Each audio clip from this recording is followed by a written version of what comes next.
Saamu Röökillä tosiaan, tää on mun ensimmäinen YouTube-vlogi ja katsotaan nyt mitä tästä tulee.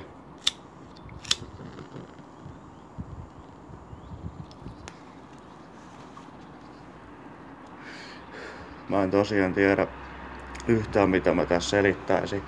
Tää on tällaista kerrostaloaluetta, niin täällä voi ihmisiä näkyä johonkin ja silleen, niin vähän ehkä kuumottelen tässä, että tuleeko tuolta joku lurkkimaan mua.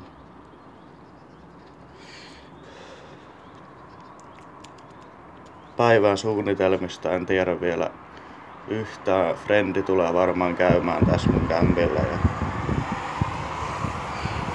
ja sitten tsiikaillaan mitä tehdään. Niin.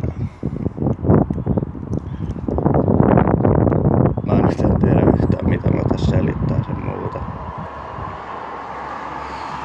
Mä laitan näitä videoita tänne YouTubeen aina kun kerkeä ja sillä, että on aikaa laittaa näitä ja näin.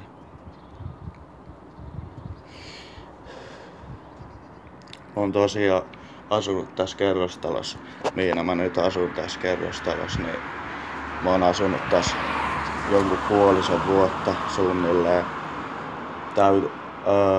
Muutin tähän kun täytin 18 aika pikoihin ja silleen laitostausta on ollut 9 vuotta, että ihan vitun paskaa.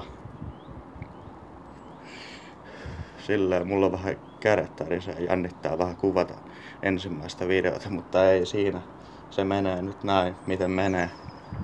Silleen tsiikaillaan jatkoa.